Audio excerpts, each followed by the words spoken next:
everybody? Got it. Okay.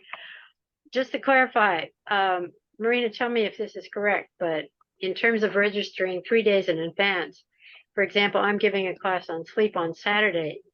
You have to have it 3 business days in advance. Does that mean you have to have it by Tuesday or by Wednesday? Does Wednesday count? No. See, Wednesday would be the last day, so we would recommend you register by Tuesday to ensure your spot in the class. By Wednesday, we usually send out the pre-roster to the instructors, and that's when they have those few final days to gather all of their materials and ensure that all of their students get all the information as possible. So yes, if there's a class that's on Saturday, recommend by registering by the Tuesday rather than the Wednesday. Okay. If it wasn't clear to me, I suspect maybe it wasn't clear to everybody else. Sounds good. Yes. It should be clear to me, right? All right. Thank you so much. And Anne is here from Tasmania. It's like 6 a.m. your time, I think. Anne, is that correct? It Yeah. is. She is the Association Montessori International Head of Montessori for Dementia, Disability, and Aging. She's also a registered nurse and a subject matter expert on the application of Montessori principles for aged care, disability, and dementia. She also holds qualifications in postgraduate dementia management, assessment, and workplace training and dementia care mapping. Yeah, and do explain what that is, by the way, at some point. She has worked extensively in aged and dementia care, both residential and community, for the past 40 years. Her work has taken her across Australia and the world, providing training, mentoring, and consultation to care communities developing Montessori environments. And Anne, it's all yours. Thank you so much. I want to say a little introduction. This Oh, is yeah. Ann. Yeah, this is Ann Lindsay from Life Plan Humboldt, and we actually made connection to Ann Kelly through Susan Stevenson, who's an internationally known Montessori expert, but got into it through children. But she's also a Life Plan Humboldt supporter, and as Susan has become increasingly interested in the relationship or the utility of Montessori ideas for aging and dementia. And Life Plan Humboldt is a nonprofit formed to build and operate a life plan community here. And we are going to have independent living, assisted living, and memory care services. And we are really excited to have Ann Kelly talk, because we're looking at innovative ways for in our community for the type of care and community we're going to form, particularly for people with dementia. And for those of you would like to know more about Life Plan Humboldt, go to our website, lifeplanhumboldt.org, and sign up for updates.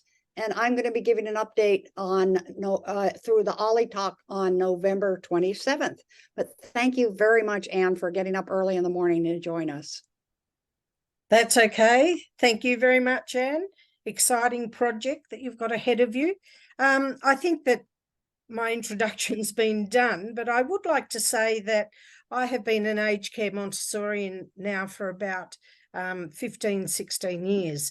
And the older I got working in nursing and working with older people, and particularly people living with dementia, the more concerned I became about how people are often robbed of independence and dignity and meaning in their lives.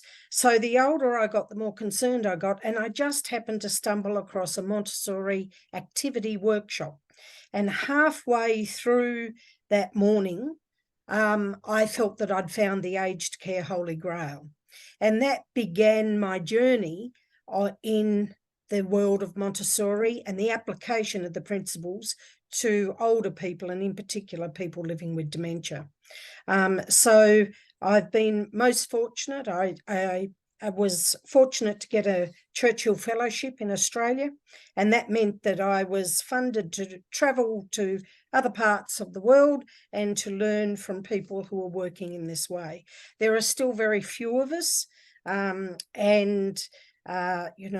we are trying to change the face of aged care one step at a time. Now, I've thought that what I will do today is talk for roughly about an hour, And then certainly I'm happy to take questions. I'm delighted to share a little of my work with you. And hopefully by the end you will feel inspired about Montessori and all things Montessori for aging and dementia. I just need to go in here.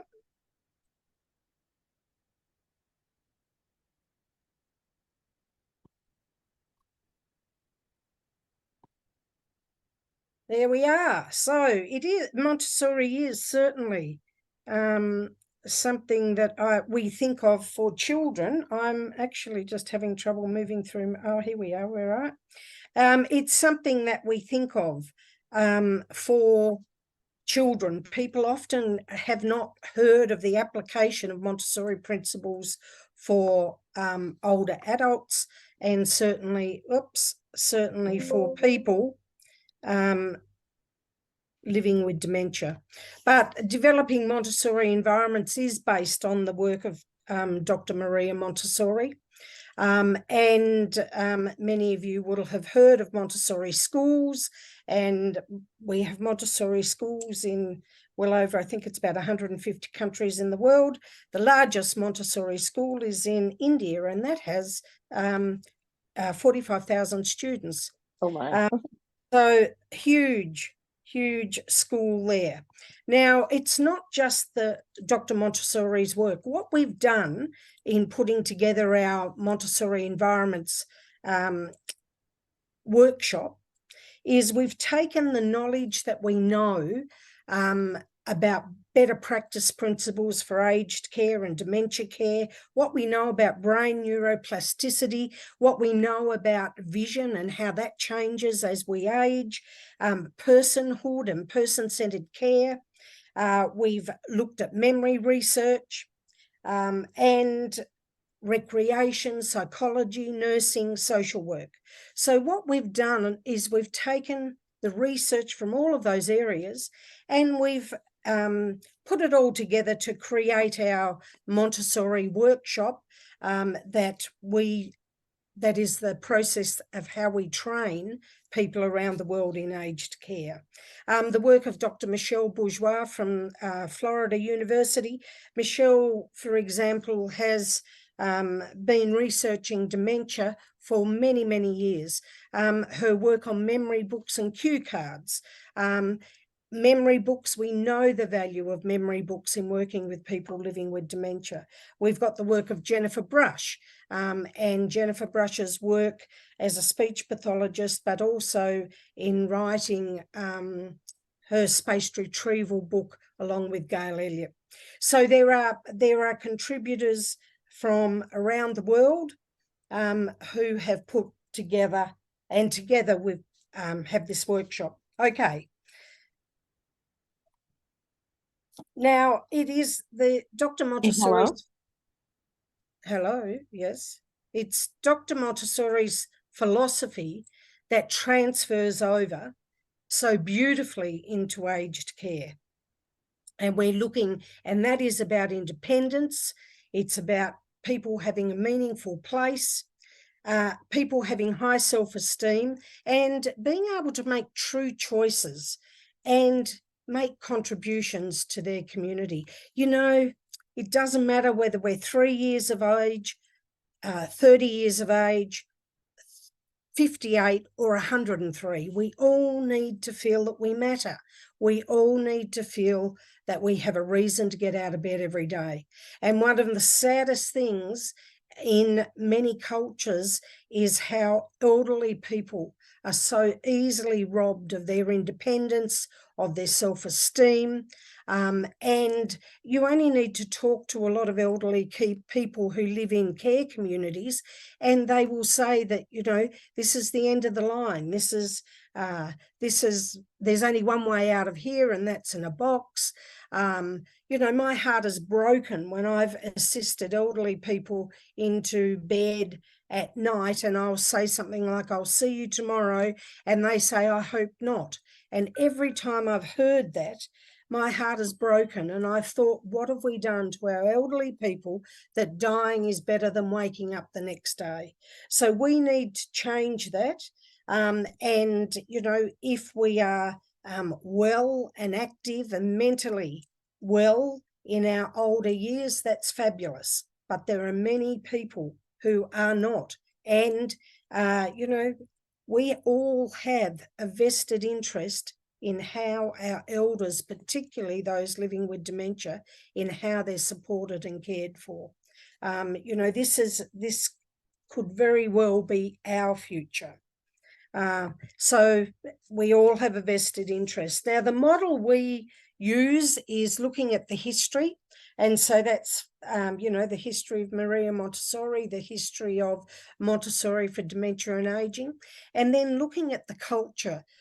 They say that it's a 5-year journey to change the culture of care. It's taken a long time for us to get to this point.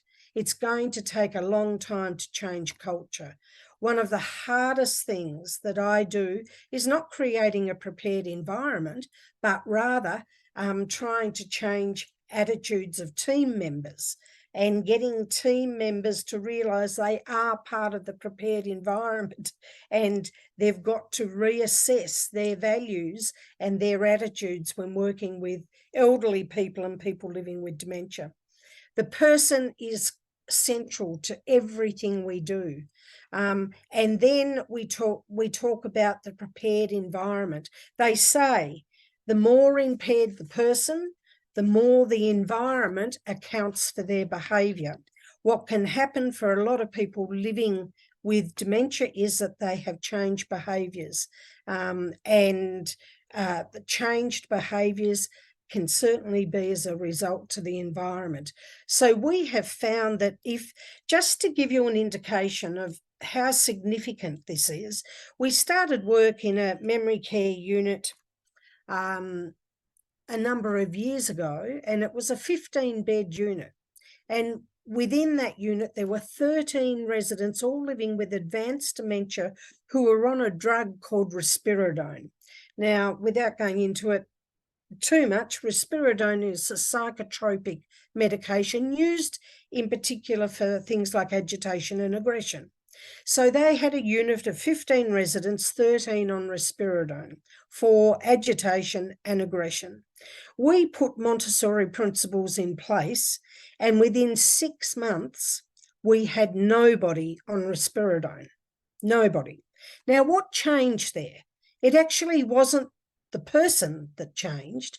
What changed was how we delivered care and supported that person. So when people feel safe, when they feel that they have meaning in their life, when they're respected, heard, listened to, and when they're given choice, people are happier. When people are happier, they're not agitated. They don't want to go home. And as a result of that, the level of aggression drops dramatically. So Montessori can have profound effects on people, and realising that, you know, it's about the environment and how people are cared for and supported that makes such a huge difference to outcomes for people. There are lots of advantages and lots of hidden positives when it comes to Montessori environments, not just in relation to residents. There's happier families, there's decreased staff sick leave, there's decreased workers' comp because staff are not being injured by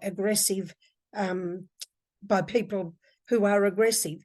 There are also savings in terms of the supplements. You know, certainly what can happen is that people, as their dementia progresses, they often lose weight and they lose interest in food. And so we fill them full of high protein biscuits and sausage and drinks because we need to keep the weight on them.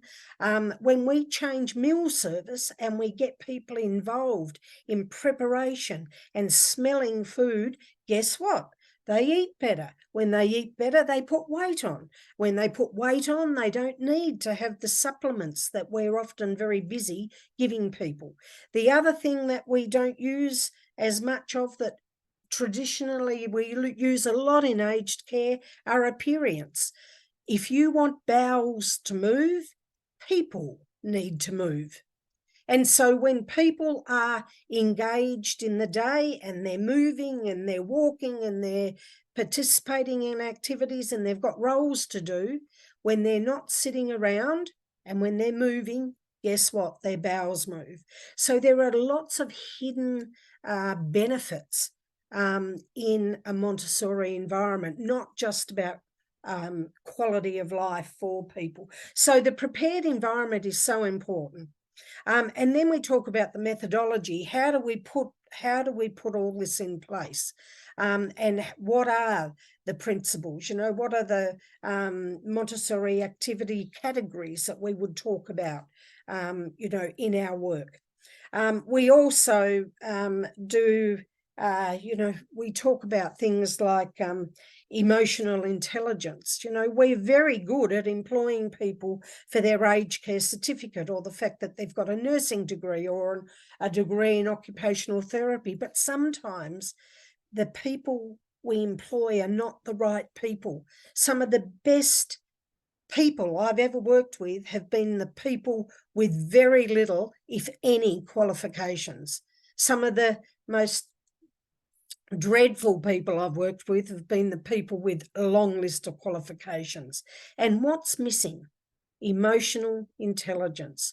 We need to employ people who can walk in their shoes. We need to employ people for EI. And then we get people on the ground and people who are able to look through the Montessori goggle, as I call it, and also the eyes of the people that they're privileged to care for.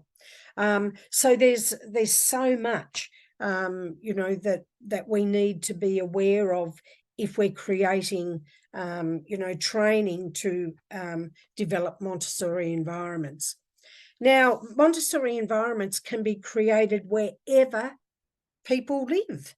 You know, one of the things that it's really interesting, my connection with Montessori was only through my work with aging and dementia. But one thing that I've discovered on this journey is that, you know, Montessori isn't just something that fits in a school classroom or in an aged care community. Montessori is really a way of life, and it doesn't matter where people are, the same values apply, the values of respect, the values of being listened to, of being high self-esteem and feeling that we matter, the ability to learn to be the very best that we can be.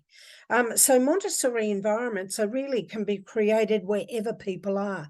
We're doing a lot of good work now in disability services. You know, the areas where people are often neglected in terms of meaningful engagement and independence are areas like mental health, disability services and aged care. They're the three areas where we often find people who have lost their dignity, their independence, and any meaningful engagement. So we're now doing a lot of good work in disability services. We're also doing good work in mental health areas, acute care, group homes, in people's own home. You know, if we can support a person living at home in a Montessori way, it means they can stay at home longer. This is where people wish to be. So if we can set up a great environment in somebody's home and support their memory loss, that means that they stay at home longer. And anybody who has been trained can create a Montessori environment. It's not something that only doctors or nurses or occupational therapists can do. Anybody who has had training can work in a Montessori way. AMI, the Association of Montessori International, it has a certification as a beginner Montessori practitioner, and people who do our workshop are able to go on and get their certification if they wish to, which is fabulous. It starts, that moves the knowledge from the classroom into the real world, if you like. So they've got to actually put it in place. So it's a good kickstart to building a depth of knowledge in the area. So Montessori environments that focus on using preserved abilities, we're very, very good at looking at what people living with dementia can't do. We're very good at doing that. We also modify the environment, supporting memory loss, ongoing education and support of staff. Everybody who works in a care community, in a group home, in a unit needs to have training on what Montessori is and what their role is. And of course, involving families. You know, one of the things that happens in traditional aged care is often, you know, families are seen sometimes as those people that can be problematic. Families are one of our best information sources. They're the people who know the person living with dementia better than anybody else. We need to see families as part of the team providing care and support. So, you know, we focus on all of those areas. We also think of Montessori environments as supporting the person with appropriate roles, and also meaningful activities. It's not just bingo. It's not just exercises. It is what is meaningful to the person. And also with the environment, we talk about, we use a lot of cue cards, task breakdown, signage.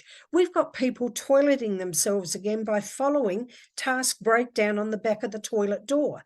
Now, what can happen for people living with dementia is that they can have a sequencing deficit. That means that they lose the sequence, for example, to get dressed or to go to the bathroom. And so what happens when they lose part of that sequencing is that they, for example, will put their singlet over the top of their shirt instead of their singlet, then their shirt. Or they come out with their underpants over the top of their trousers. And in traditional aged care, we would then start dressing people. In a Montessori care community, we would use a task breakdown and teach people to use a task breakdown. That means that they follow the steps. And when they follow the steps, they don't put their singlet over the top of their shirt. So, you know, these are the things that can support a person with daily life. Also, cue cards. I have a shower every Monday and Thursday. It makes me feel fresh and clean for when my daughter visits. I must use my walker. It stops me from falling. So cue cards are very important. And cue cards are a technique that we use for people who have repetitive questioning. Very, very common in people living with dementia because they can't remember the answer or they can't remember asking the question. So they have what's called repetitive questioning. Where can somebody tell me where my car is? Where is my car? When's my husband coming? When's my husband coming? So in those cases, you teach people to use a cue card, such as my car is at the service station being fixed, or my husband's daughter, whoever, visits me every day at 4 o'clock. So very important that we're supporting somebody's memory loss. And this is a difference from traditional models where we provide a nice environment and we give people activities, but often we don't give people the one thing they need for independence, which is the information in the environment that they're unable to keep in their head because of their memory loss. So it's quite a different focus. Just another example of that, you know, as dementia progresses, people can lose the ability to feed themselves, picking up their fork or their spoon and bringing it to their mouth, or scooping. scooping food. To be able to feed yourself, you need to be able to scoop your food onto a spoon or onto a fork. If you are losing that ability, you're soon going to need full assistance with your meals. In traditional aged care, we would make a comment in the progress note saying something along the lines of, Jack's losing the ability to lift his spoon to his mouth, we need to start feeding him. In Montessori, we would say he's losing that ability. We need to put in place activities, fine motor skill activities, that will enable him to maintain that skill for as long as possible. So it's a different focus. So an example would be if somebody's losing the ability to scoop, we would put an activity in place that might be a container full of sand or rice, and within that is hidden either little figurines or sweets or numbers, whatever it is, and the person uses a slotted spoon and they've got to scoop and sift. If they're able to do that, this is giving them the skills or maintaining the skills for them to feed themselves. The model we work with is the 4W model. You know, who is the person? You know, we all have a story. We've said for years that you can't deliver any care to anybody without knowing who they are. Who is the person behind the dementia? We need to move away from the person just being a person with dementia to a person with a life story with their own likes and dislikes and their own needs, who just happen to be living with a memory problem.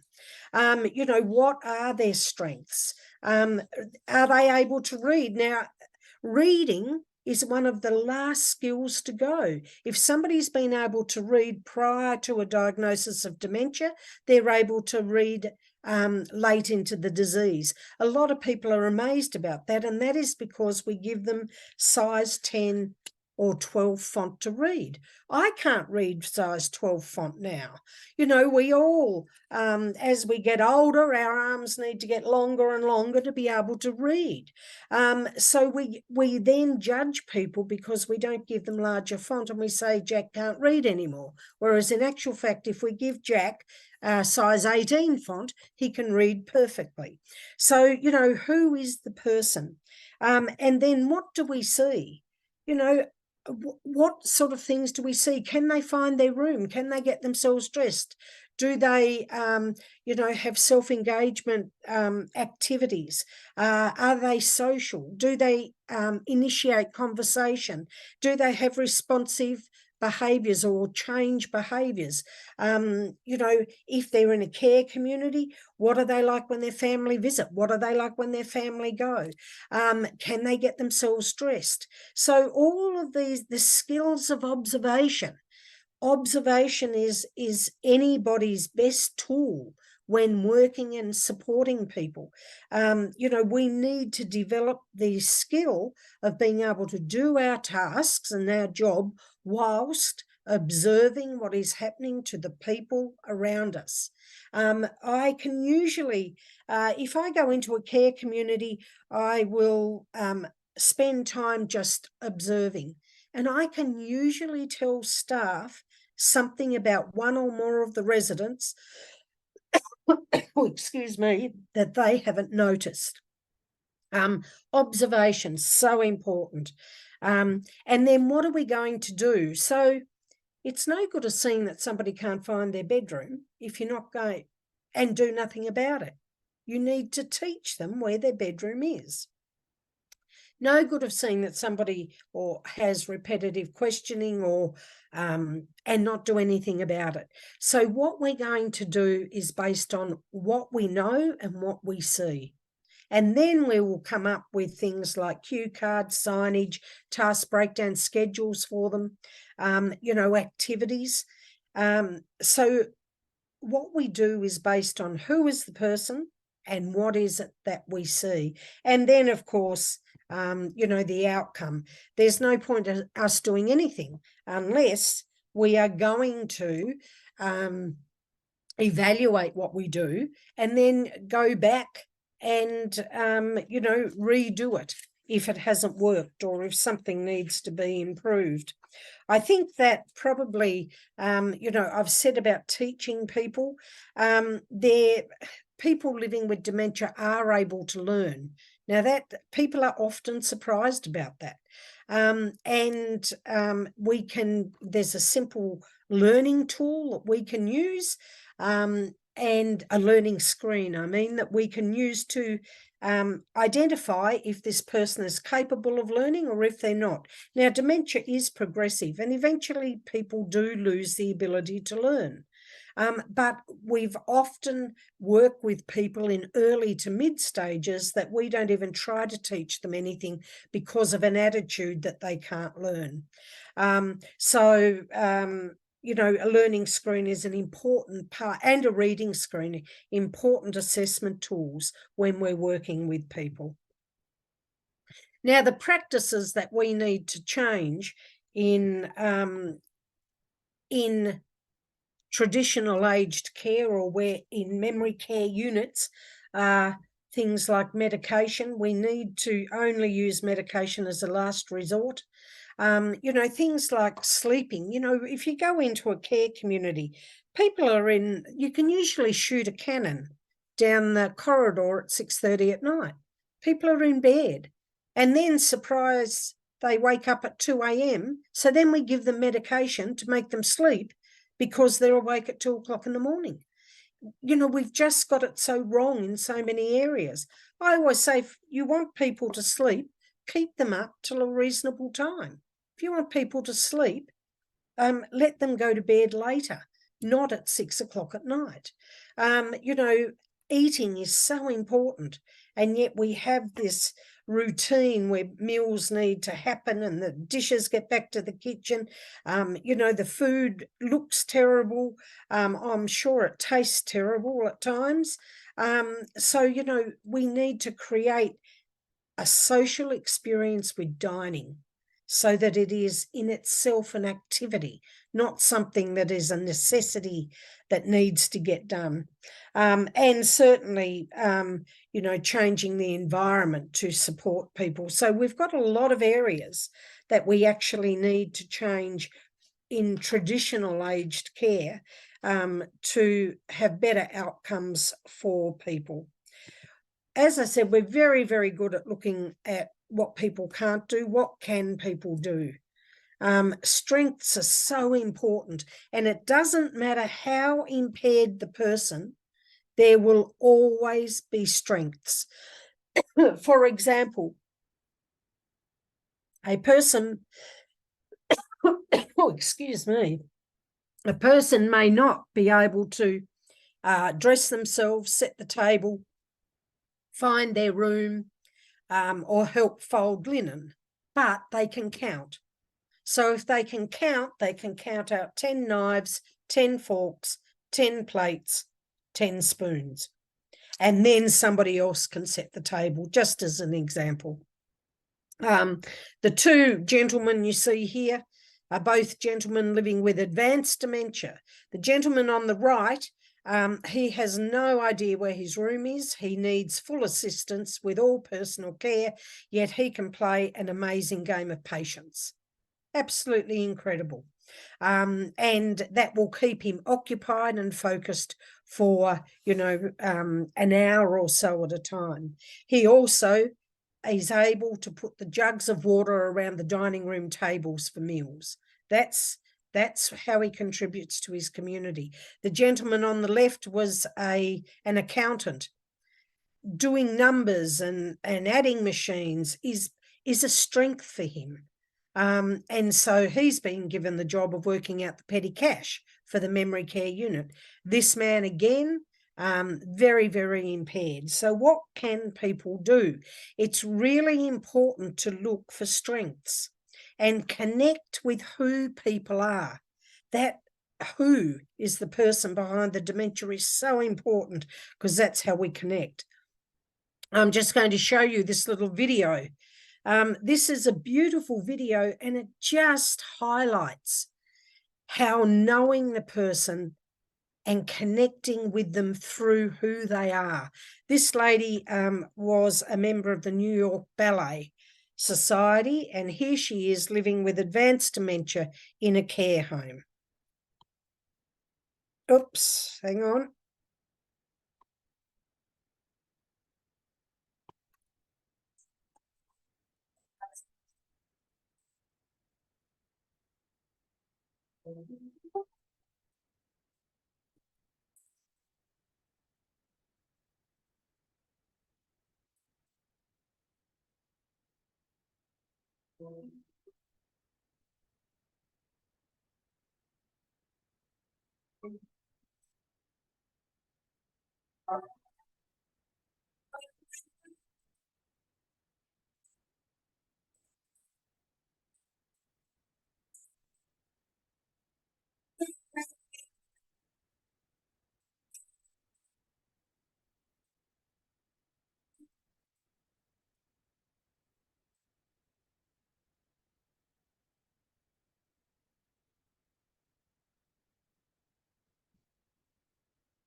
That is just such a beautiful piece of film that just shows you connecting with the person behind the dementia.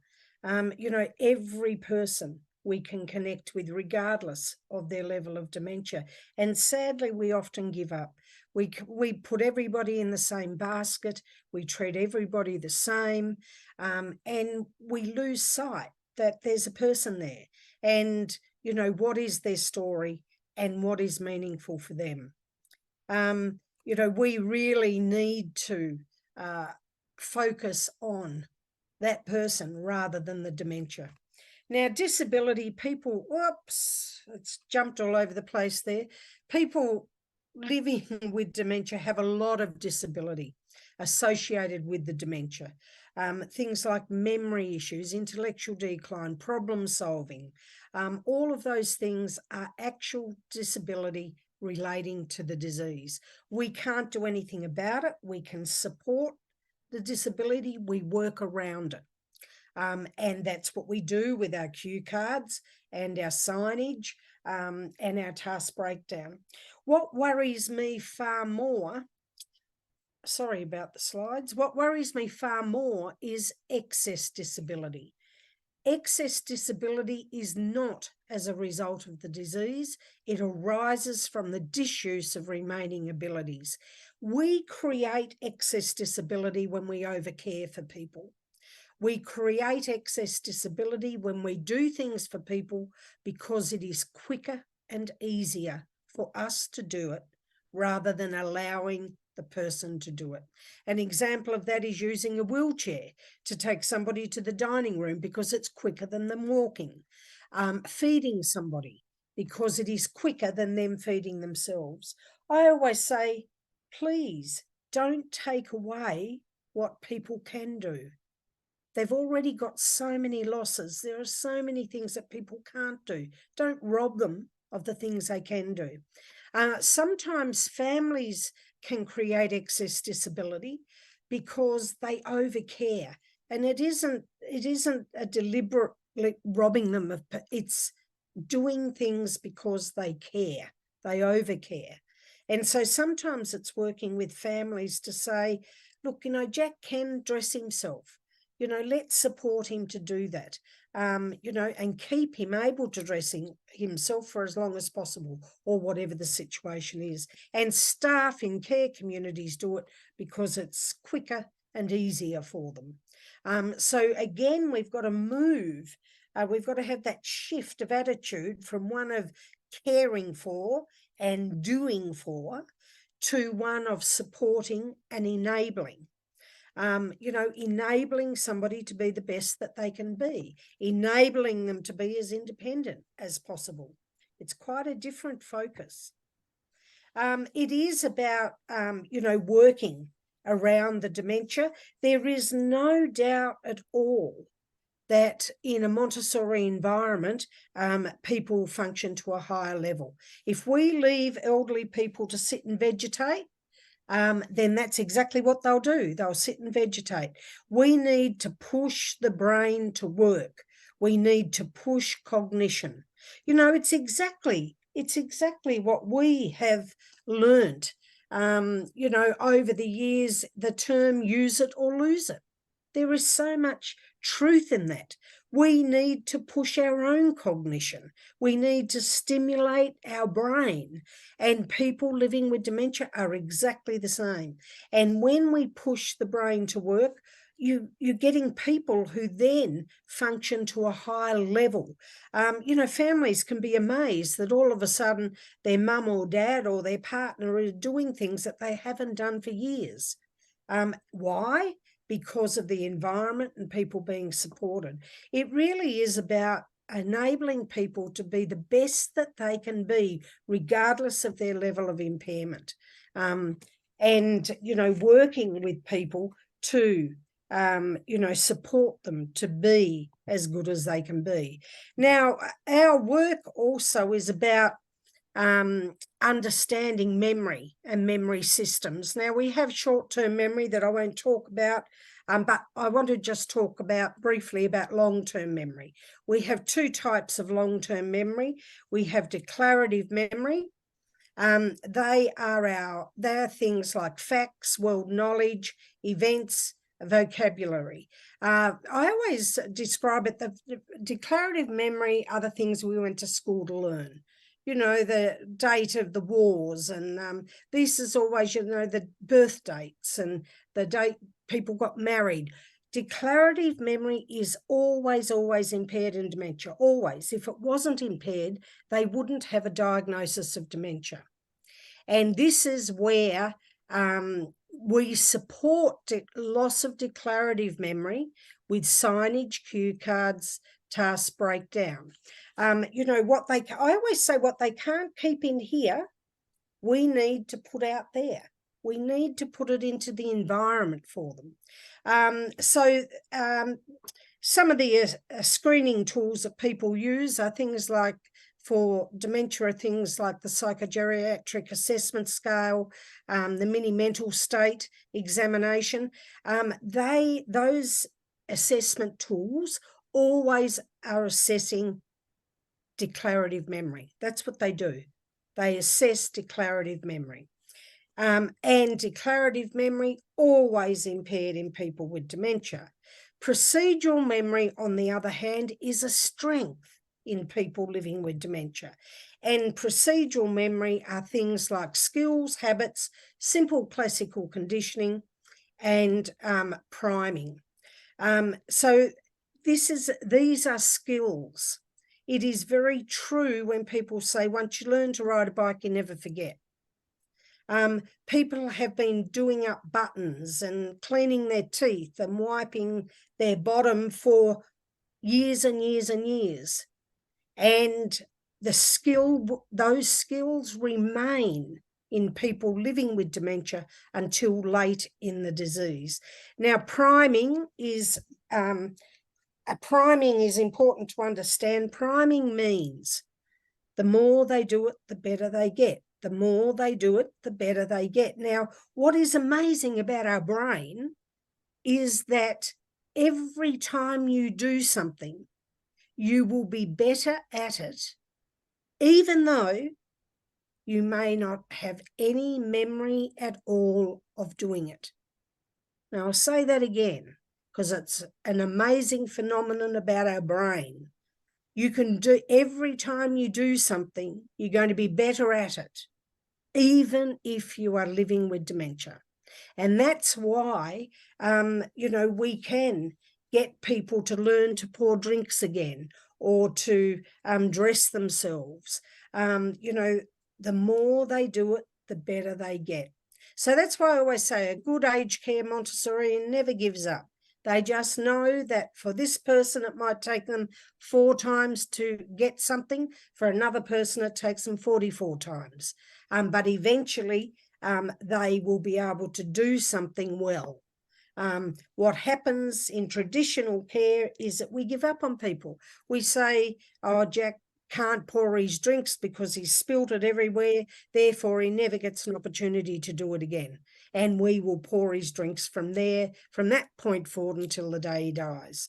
So procedural memory, always a skill, and that's such a always a strength in people living with dementia. So when we're working in a Montessori world, we need to make sure that people understand the difference between declarative and procedural memory, and how we work with both those memory systems. And this explains why we do what we do in a Montessori care community. Now, an example, I just want to talk about name badges, just as an example. You know, one of the most important things about us are our names. Our names connect us. They connect us to the world. They connect us to each other. They connect us to our families. And often in care communities, staff members wear name badges. And I always say to staff, so why are you wearing a name badge? And the answers that come back are things like, oh, well, it's so that our residents know who we are. It's so that families know who we are, and so that other staff know who they're working with. And I say, so it's a bit of a respect sort of thing, is it? Oh, yes, it is. It is. It's nice that our residents can call us by name. And so then I throw out the question of, well, where are your residents' name badges? And they look at me as if I've lost the plot altogether.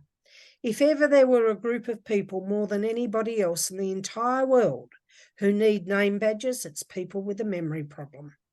And yet we don't show them the courtesy or the same respect that we show other groups of people just by using name badges, or giving people a name badge can change interactions. It can change outcomes for people. All of a sudden, they're talking to one another by name. You know, people living with dementia in memory care units sit down and eat next to people that they've got no idea who they are, what their name is. They go on outings with people, they can't remember their names. A simple strategy such as a name badge immediately changes outcomes for people. So very important, and that's again part of supporting declarative memory loss. They can't remember people's names. We had, just in relation to that, I'll just tell you a little story. I think I've got time to tell a little story. We had a lovely Italian man that I was caring for. He lived at home with his wife, very big family. And of course, every Sunday, in true Italian style, she'd cook up a big meal and the family would come and they'd share food together. And as this man was living with dementia, and as his dementia, he was always the person who greeted them. So his wife's job was to cook up the feast. He would always welcome people into the home. So he'd go to the front door and he would, welcome his family into the home. So that's children, grandchildren, partners, all of that. As his dementia progressed, he got more and more agitated around the Sunday lunches of the special occasions. And he got to the point where he would start yelling and saying, I don't want these people in my house. I don't want them in the house. And his wife said to me, Anne, I think we're going to have to stop the family coming. And that was devastating for them because it was something they'd done every Sunday and so much part of their family. And I said, when I asked her the question, I said, what is happening? What is happening? And she said, well, he used to go and he'd say, hello, Mary, hello, Bob, and the rest. And she said he can't remember their names now. And I think that that's why he's getting angry, because he can't do what he's always done. And so when we looked at what we thought the problem was, which was that he didn't know who people were anymore, particularly the son-in-laws and the daughter-in-laws and the grandchildren, that was causing him agitation because he couldn't do what he'd always done, which was welcome them by name into the house. So when we knew that was so easily fixed. What we did was we made name badges for all the family members. So, you know, it was name badges like Susan, my granddaughter, David, my son-in-law.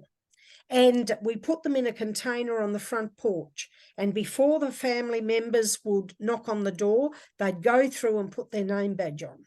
And then they'd knock on the door.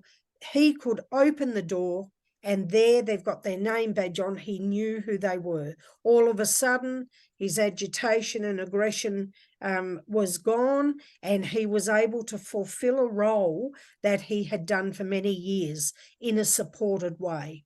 You know, name badges are so important, so important. Okay, now, spaced retrieval, all I want to say about spaced retrieval is that spaced retrieval is a technique that teaches people with dementia to remember things in the future. It works on prospective memory, and prospective memory is memory for remembering to do things in the day or later today. It's prospective memory. So we can teach people to do things like locking their door, or taking medication, or using a wheelie walker, or getting ready for the day centre, or phoning a daughter, whatever it is. It is a specific technique, but it's of extreme value for people with early to mid dementia, because again, often we've just given up on them. We don't try and teach them anything. So a very good technique. We've used it a lot to teach people how to unlock their doors, or to use wheelie walkers because people are at risk of falling.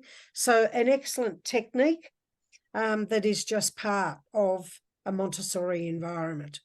Now, when we talk about the prepared environment, a prepared environment is very different in an aged care setting to what it is in a classroom.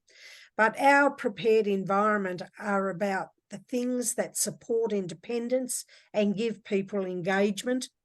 Things like, you know, scheduling and routines. You know, most people living with a memory problem need to have a schedule to know what time things happen and where they go. That can be very stressful for people to not know what they're meant to do and when they're meant to do it.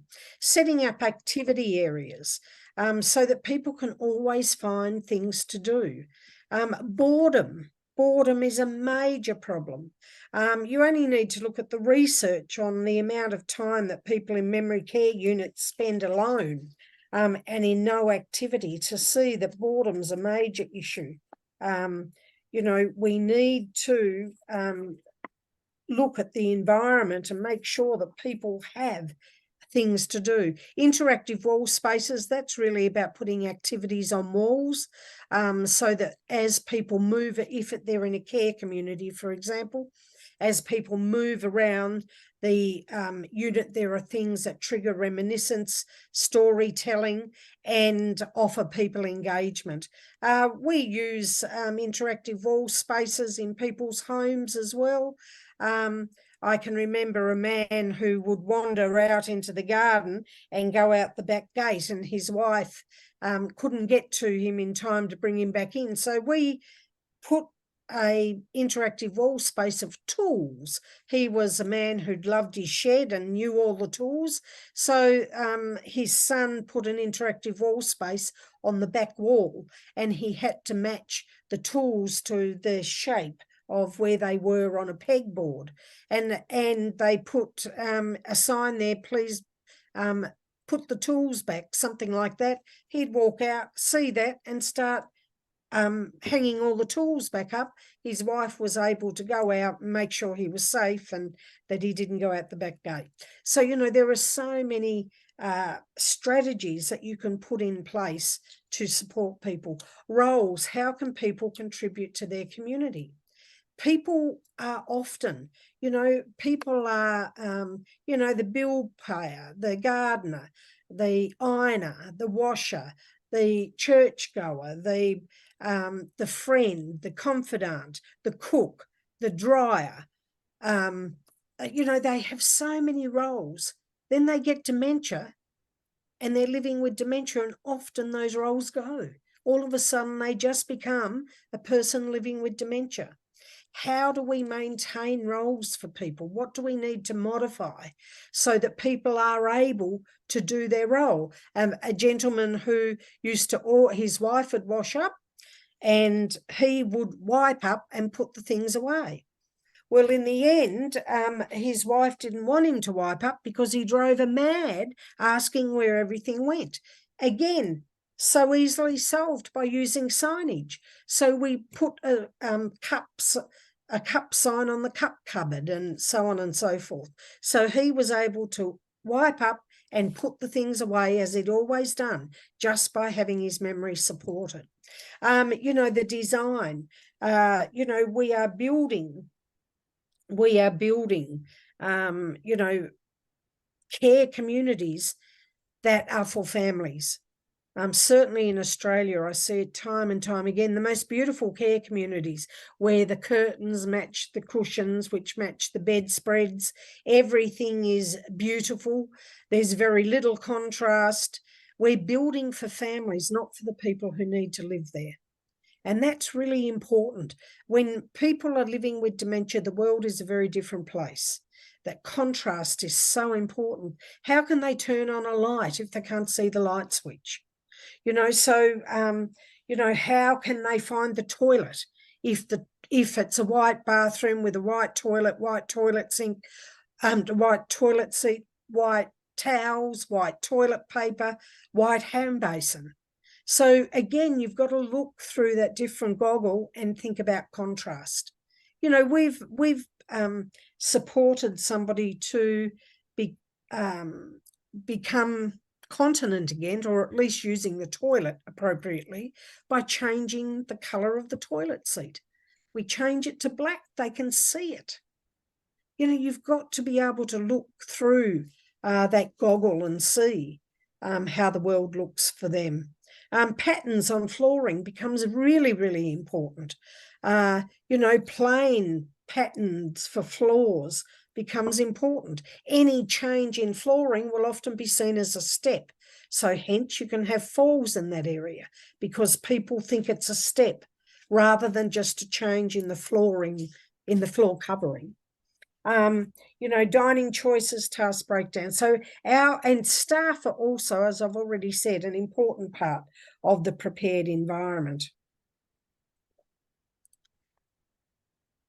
Now Dr. Montessori would say that the prepared environment is as far as it is possible, or the first aim is to render the growing child independent of the adult.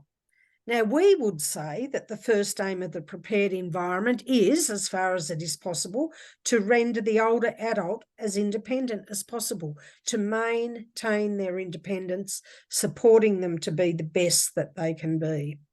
You know, we have got people who are fulfilling many, many roles in their care community. In fact, a good Montessori care community is basically where the residents or the people who live there are the ones that do everything, being supported by staff, being supported. And Dr. Montessori said that joy, feelings one's own value, being appreciated and loved by others, feeling useful and capable of production are all factors of enormous value for the human soul. What more do we need to say in relation to the importance of giving people a reason to get out of bed every day? I feel extremely privileged to work in the area that I work, because I see people's lives transformed, and I see people who are wanting to die suddenly feeling that they matter and that they have a place. So probably I'm a very fortunate person, because I get to witness those changes every day in my work.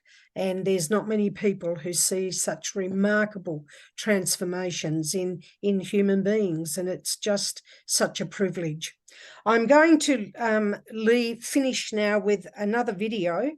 I just want to show you this little video. Now, this is based in a memory care unit.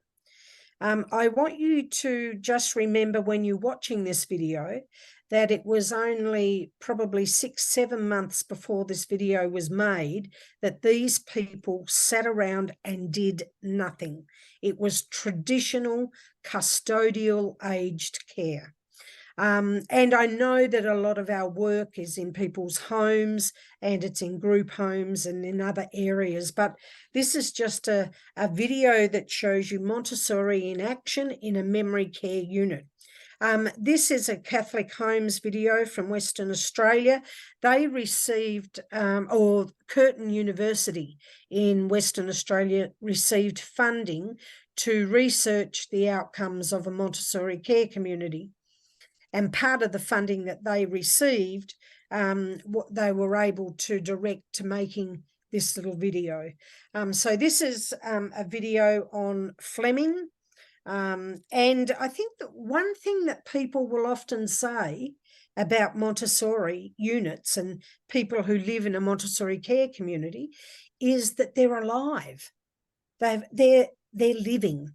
And when you go into traditional aged care, you often see people who are just sitting, waiting to die. So this is the Fleming video, or this is Montessori in action.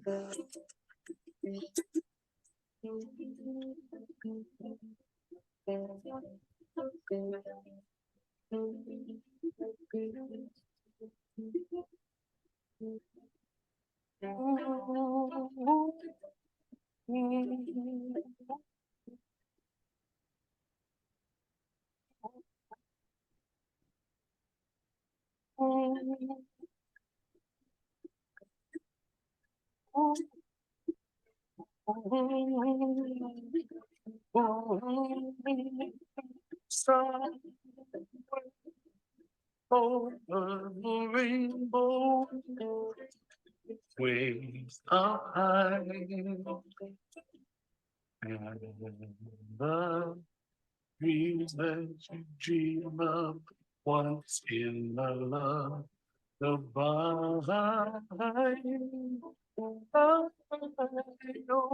somewhere over the rainbow. Bluebirds fly, the dreams that you dream of, dreams really do come true. Someday wish upon a star, wake up with clouds up far behind. Double bills like lemon drops high above the chimney top. That's where you find me, oh, somewhere over the rainbow. Bluebirds fly.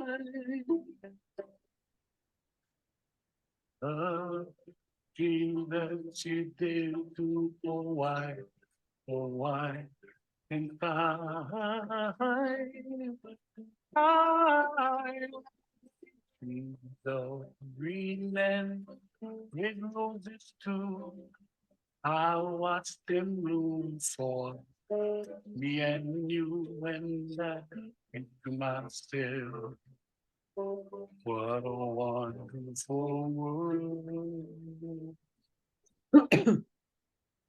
Glassy skies of blue and I see clouds of white and the brightness of day. I like the dark and I think to myself, what a wonderful world. The colors of the rainbow, so pretty in the sky, are also on the faces of people passing by. See friends shaking and singing, how do you do? They really sing, I, I love you. I hear babies cry and I watch them grow. They'll learn much more than we know. Think to myself, what a wonderful world. Someday wish upon a star, wake up with the clouds up far behind. Travel them through the lemon drops, high above the chimney top, that's where you find me somewhere over the rainbow, way up high. The dream that you did to why, oh, why can't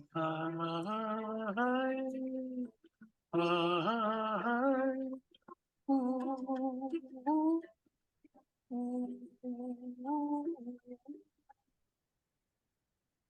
ooh.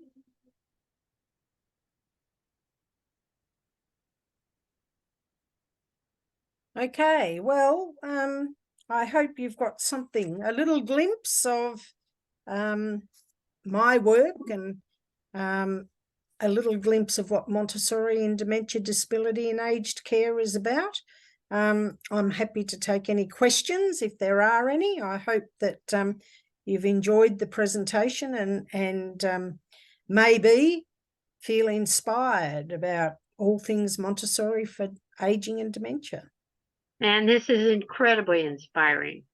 Tons and tons of great ideas, and I bet Ann Lindsay is writing them all down to see how to design this new environment for Life Plan Humboldt. Because and those of us who have, you know, members of our family with issues, these are good ideas for us as well. So you have several questions from Sherman. Does one ever use a whiteboard to write down cues or for other purposes? Yes, in fact, we put whiteboards into everybody's bedrooms for their own schedule and for whatever they need. Yes, excellent idea. Fabulous on the fridge, in people's kitchens. Kitchen is a very busy place, and you can teach people with dementia to look at the whiteboard on the fridge to find out key information that they need for the day. How does implementing these methods affect the number of staff needed to be able to care for a number of individuals who need such assistance? Yeah, look, we don't have increases in staff numbers. It's a different way for team members or staff to work.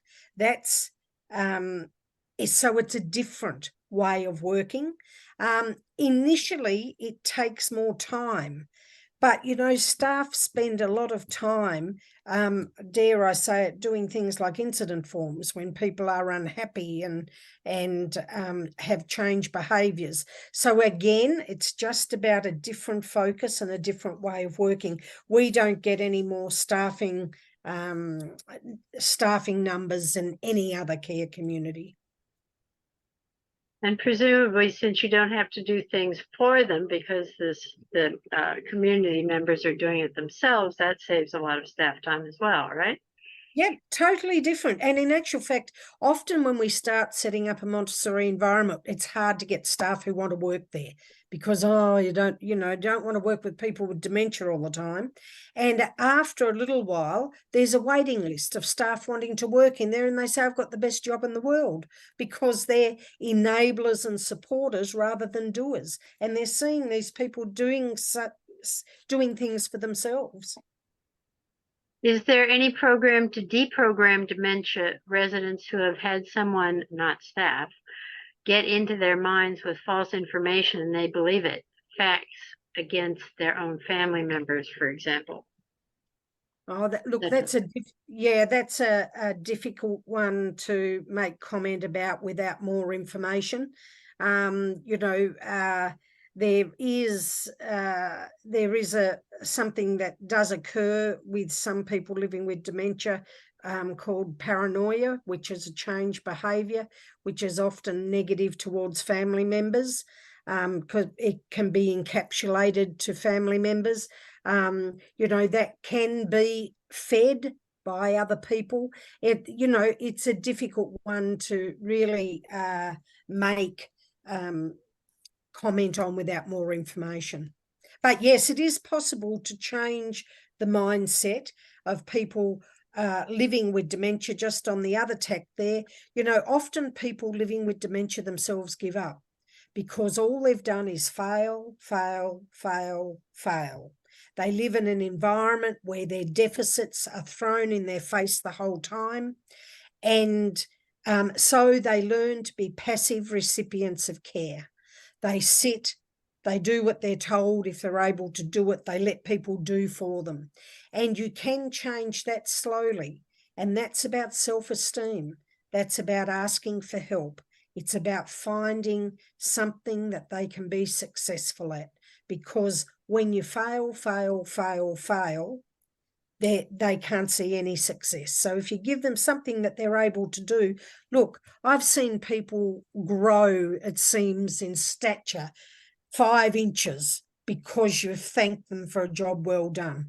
And they'll even say, gee, it's a long time since anybody's thanked me for anything. It's just, so yes, it is possible to change, just slow going and knowing the person.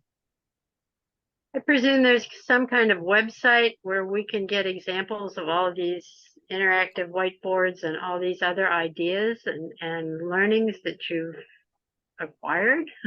Well, yes, the Association of Montessori International, the AMI, Dementia, Montessori for Dementia, Disability and Aging website has lots of videos on it and resources. So that's where you'll find more information on that website. And do you have examples where you use therapy dogs? And we talked before we got started about robots. Yeah. And tools of that nature that can be used, and the role of bringing children into the environment with people with dementia. Okay, now there are a few things that I'd like to make comment on there. Really good dementia support and care is about what works for the person. We use, there's aromatherapy, there's music therapy, there's dance, there's art.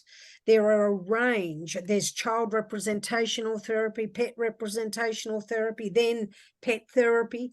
There are a range of tools that are at our disposal, and we can bring those in and work with people to what works for them. There's such an array of tools and opportunities for people. We've got residents running groups for other residents, people with dementia running groups for other people with dementia. How fabulous is that? It's just awesome. So really it's about, being open to ideas and to connecting with people. We've run drumming workshops for people with dementia. Absolutely amazing. Drumming out, they were, I can remember one man saying, I'm drumming out my anger and I've never had so much fun doing it. It's just about offering people opportunity. Now, the second part of that question was I've forgotten. I'm getting old. What was the second part of the question? About therapy dogs, robots, and all those little goodies. Oh, right. Yes. Again, it's about what works for the person. And we've had a lot of success with the robotic animals, the dogs and the cats. Oh, I know. It was about intergenerational programs.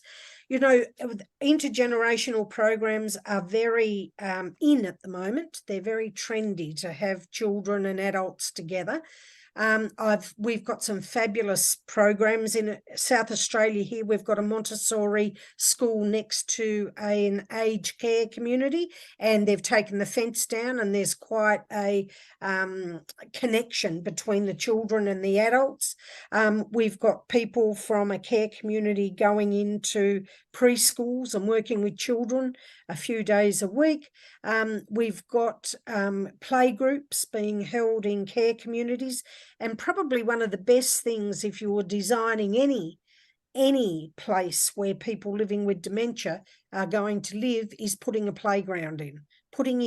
That's what brings grandchildren to visit. That's what connects people to families. So intergenerational, excellent, but a word of caution, not all old people like children. And, you know, sometimes again, there's that, oh, well, all old people are going to love children. I've worked with many elderly people who find children annoying, loud, and rude. So you've got to be, again, it is all about the right thing for the right person. It's about that connection again, always comes back to the person. You have multiple thank yous, and then wonderful. Any ideas about how to help a man downsize who refuses to let go of anything as he downsizes? I get that. Yes, it's a difficult one. You know, it is about, look, we use a term called dementia Tai Chi. You know, when I talk about working with people living with dementia, you've got to practice dementia Tai Chi. You've got to flow with the dementia and move with the dementia. And if you do that, then you often get opportunities that then becomes a reality to do things or to mention things. Slowly sowing seeds, talking to people about subjects that often we don't talk about because it's uncomfortable. You know, we've got to, and also working with people early enough in the disease process so that they have choices, so that they can make decisions and choices. You know, can any of us imagine what it would be like for somebody to come into our house tonight and tell us we've got to pack up our 80 years of life into 2 garbage bags and a suitcase? And you've got to walk out and leave your entire home, your community, everything you've ever known. You know, for many elderly people, this is what happens when we decide that, you know, they're not capable, when we decide they've got to move into care. So we need to start having those conversations and start, you know, making sure that people's wishes are documented. We're not very good at advanced healthcare directives. We're getting better in Australia now, and I don't know what it's like in the US, but, you know, people putting their wishes down, people making sure that families and those around them know exactly, you know, what their wishes are and how, you know, where they even wish to live, if at all possible, what sort of support. It's a hard one. People hang on to things. I mean, if you've been a hoarder all of your life, and you like millions of things around you, why do we suddenly think if you've got dementia that you're not going to even be more of a hoarder? I think there's a very good publication called 5 Wishes that is available that you can order online. So it does ask you to articulate the things that matter to you when you are getting it's oriented toward when you're passing, but maybe there should be one oriented toward when you're getting more dementia or have Yes. these issues. let's see. Thank you. So beautiful, informative, emphatic, and respectful. This has been a great gift. And Joanne Shook says, when the tape of this talk is available, Life Plan Humboldt will put links to the talk in our newsletter and social media. Be sure to sign up for our monthly newsletter to stay informed. And let's see, Jim Stevenson put in, it's Montessori-AMI.org. Okay. And Sherman commented, ironic perhaps, the name badge is brilliant. Whenever we suppose more normal people go to group functions, we are given such badges to encourage interactions, to allow us to more easily meet others. So of course their use transfers directly into my memory care situations. Yep. Makes total sense. Absolutely. It does. And does anybody else have any questions? If not, I want to thank all of you for coming, and this is a phenomenal program, Anne. And I hope we can incorporate these ideas into not just dementia care, but into some of our normal activities as we age, because Yes. these concepts apply to all of us as we age. And this has been a wonderful reminder. And I want to suggest that you return on November 6th, next Monday, for Tom Boyer's talk on the Jacquard loom, and 21st century, quote, Me Too, end quote. We'll discuss how computers become a catalyst for the increase of women's roles in the workforce from the Jacquard loom. I have no idea what that is, by the way, to an increased role of women in STEM. And of course, technology use in this whole issue of dementia care is another interesting option, not just robots, but other forms of technology, and having interactive technology that can help people with dementia maintain their skills, learn new ones, and maintain their existing skills, because that's one of the first things I've noticed easily gets lost, is how to use technology to turn on the television, to find the right channels, to turn on your computer, to read email. These things, if they aren't practiced, get lost. I've observed it in my own family. Yeah. So thank you ever so much, Anne and Lindsay, for all the work you're doing too. Pleasure. I look forward to seeing you next week, and wish you all the best of aging. It's happening to us all day is. by day. Yes. Many would say better than the alternative. Oh yes, nobody looks forward to passing away, but yeah, or aging or getting more feeble. But on the other hand, yes, the alternative is totally unacceptable. Take care, everybody. Thank Don't you. forget to join Ollie if you haven't yet. We need you, so we can continue to present talks and speakers like this. Makes a big difference to have you all here.